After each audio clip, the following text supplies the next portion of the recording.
En mai 2026, quelque chose s'est produit dans le sud-est de l'Ukraine que personne ne s'attendait à voir si tôt. Ce n'était pas une bataille épique, ce n'était pas un missile à longue portée, c'était la reprise d'un village qui apparaît à peine sur la carte avec moins de 200 habitants, sans murs, sans château, sans sa propre armée. Mais ce village a tenu tête à la Russie pendant plus de 1500 jours. Et maintenant, pour la première fois, l'Ukraine semble avoir définitivement renversé la situation. Le nom de l'endroit est Mala-Malatokmatka. Et ce qui s'est passé là-bas pourrait être le signe le plus clair que nous ayons que l'offensive russe est en train de s'effondrer. Mais pour comprendre l'importance de cela, vous devez savoir une chose. Mala-Tokmatka n'est pas stratégique, c'est grand. Elle est stratégique car située sur le chemin. Elle se trouve à seulement 1 km d'Orihiv et à 37 km de la ville de Zaporijia. Celui qui contrôle ce village ouvre une route directe pour faire pression sur l'une des régions les plus importantes de l'Ukraine. C'est pourquoi la Russie voulait tellement ce point, et c'est pour cela que l'Ukraine n'a jamais laissé passer les Russes.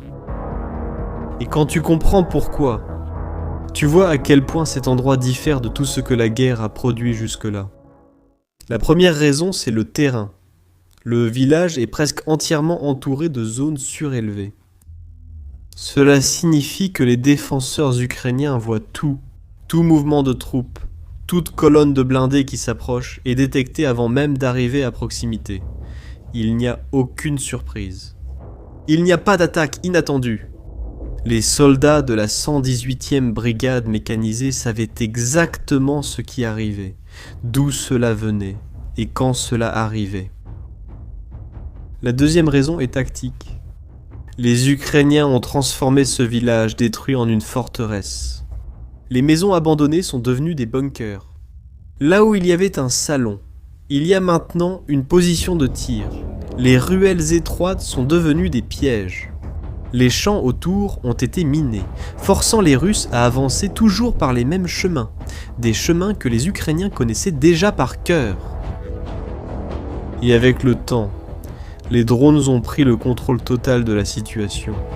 Chaque tentative d'attaque était surveillée en temps réel et contrée avant même de commencer. Les soldats qui défendent Mala-Tokmatka ont même reçu un surnom, les cyborgs, une référence directe aux héros qui ont défendu l'aéroport de Donetsk pendant des mois dans des conditions impossibles. Ce sont des personnes qui dorment dans des sous-sols, qui passent des semaines sans voir le soleil, qui se réveillent chaque jour au bruit de l'artillerie en guise de réveil.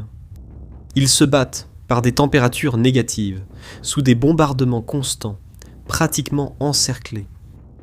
Et pourtant, ils ne reculent pas. Pour chaque attaque russe qui arrive, il y a un Ukrainien de l'autre côté qui savait déjà qu'elle allait venir. Il est difficile d'imaginer ce que c'est au quotidien. Mais c'est exactement ce type de résistance qui freine ce qu'on appelle la deuxième plus grande armée du monde. À tel point que la 118e brigade a reçu la certification officielle du livre des records de l'Ukraine pour la défense la plus longue d'une position de première ligne de toute la guerre. Mais la Russie n'a pas abandonné. En 2025, après des mois d'échecs répétés sur toute la ligne de front, le gouvernement russe a décidé qu'il était temps d'en finir une bonne fois pour toutes. L'ordre est venu d'en haut. Avancez, prenez du territoire, montrez des résultats. Et Mala-Tokmatka était sur la liste. En octobre 2025, la Russie a réessayé, cette fois en force. Ce matin d'octobre-là, l'horizon était couvert de poussière et de fumée. 26 blindés avançaient en même temps, le sol tremblait, les drones ukrainiens étaient déjà dans les airs. La plus grande attaque jusqu'à ce moment-là a été organisée le 20 octobre. Des unités du 71e régiment de fusiliers motorisés ont avancé avec 2 compagnies complètes et environ 26 véhicules blindés, chars de guerre et véhicules de transport de soldats. En théorie, une force de cette taille serait capable de prendre une ville entière, pas un village détruit. Mais ce n'est pas ce qui s'est produit. Les Ukrainiens ont riposté avec des drones, des mines et des tirs directs. À la fin de la journée, 20 véhicules russes étaient détruits et des dizaines de soldats tués. Puis la Russie a surpris tout le monde sans lancer une nouvelle attaque. Ce n'était pas un retrait. C'était quelque chose de bien plus révélateur que n'importe quelle bataille. Le 16 novembre 2025, le ministre de la Défense de la Russie, Andreï Belousov, a fait une annonce officielle. Mala Tokmatika avait été complètement prise. Le Kremlin a célébré, les généraux ont été félicités. Les médias d'État l'ont présenté comme une grande victoire. Quelques jours plus tard, les chaînes militaires russes elles-mêmes ont de nouveau rapporté des combats intenses dans la région. La contradiction était tellement flagrante que c'est devenu une blague. Celui qui contrôle Mala Tokmatika contrôle le monde. C'est devenu l'un des mèmes les plus partagés. Parmi ceux qui suivent la guerre, un propagandiste russe nommé Boris Rogin a passé des mois à annoncer des avancées dans le village qui n'ont jamais eu lieu, et des compilations de ces déclarations ont fait le tour du monde. Dans la direction de Zaporizhia, il y a eu des combats près de Lobkove, Stepove et aux frontières de Mala Tokmachka. Les combats continuent également aux frontières de Mala Tokmachka. Les combats continuent aux frontières de Mala Tokmachka. Il y a eu de petites avancées à Mala Tokmachka. Nos troupes ont réalisé de petites avancées au sud-est de Mala Tokmachka. La situation a atteint un tel point que les universités russes ont commencé à menacer d'expulsion les étudiants qui se moquaient publiquement de l'épisode. Pensez-y une seconde. Un gouvernement qui utilise la force de l'État pour faire taire les blagues sur un village de 200 personnes, des milliers d'hommes morts, pour un village qui reste ukrainien. Mais l'histoire ne s'est pas arrêtée au même, car en mai 2026, quelque chose a vraiment changé.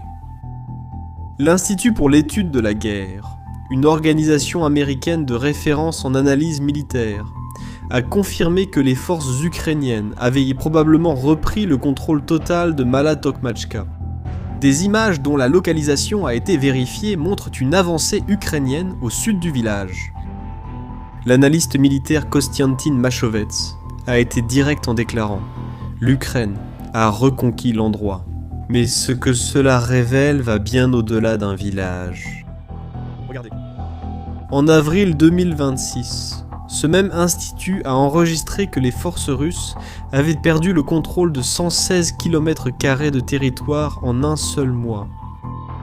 L'offensive russe du printemps, qui devait être la grande avancée de 2026, a été interrompue. Et la raison est dévastatrice pour la Russie. Il n'y a pas de réserve. Les mêmes soldats, épuisés, restent au front sans être remplacés.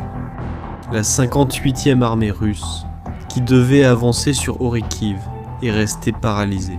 Non pas par choix, mais parce que les contre-attaques ukrainiennes l'ont forcée à se défendre. Les renforts ne sont jamais arrivés, parce qu'il n'y en a pas. Et cela signifie une chose très concrète. Chaque semaine qui passe, l'armée russe devient plus faible. Ce n'est pas une opinion, c'est de l'arithmétique. Sans réserve, il n'y a pas de rotation. Sans rotation, les soldats s'épuisent. Des soldats fatigués font des erreurs. Des erreurs au front coûtent du territoire. La Russie ne fait pas que perdre. Elle est coincée. Chaque attaque ratée approfondit le trou qu'elle a elle-même creusé. Et c'est pour tout cela que ce qui s'est passé à Mala Tokmachka n'est pas seulement une bataille. C'est la défaite la plus symbolique et la plus révélatrice, mais révélatrice de toute la guerre. Le siège a duré plus de 1500 jours. Plus longtemps que le siège de Carthage par les Romains. Plus longtemps que le grand siège de Gibraltar. Plus longtemps que le siège de Leningrad. Tout cela pour un village de 3 km², sans murailles, sans château, sans armée propre. Napoléon a eu Waterloo. Hitler a eu Stalingrad. Poutine a Mala Tokmatika. Ce n'est pas seulement une défaite militaire, c'est l'effondrement d'un récit qui a duré des décennies. Pendant des années, le monde entier avait peur de l'armée russe. De ses chars, de ses missiles et de sa taille. Cette peur a été construite sur des défilés militaires, des discours et des menaces. Mais Mala Tokmatika a montré ce qui se cache derrière tout cela. Une armée incapable de prendre un village détruit. Qui ment à son propre peuple. Qui n'a pas de réserve pour soutenir une offensive qui s'effondre lentement de l'intérieur chaque jour qui passe. Tout cela soulève une question à laquelle il vaut la peine de répondre dans les commentaires. Jusqu'où pensez-vous que la Russie peut encore soutenir cette guerre ? Donnez votre avis ci-dessous. J'aimerais vraiment savoir ce que vous en pensez. Si ce contenu vous a aidé à comprendre ce qui se cache derrière les chiffres de cette guerre, partagez-le avec quelqu'un qui suit aussi le conflit. Et si vous n'êtes pas encore abonné à la chaîne, profitez-en pour le faire maintenant. Il se passe beaucoup plus de choses, et nous allons tout vous apporter en primeur. À la prochaine.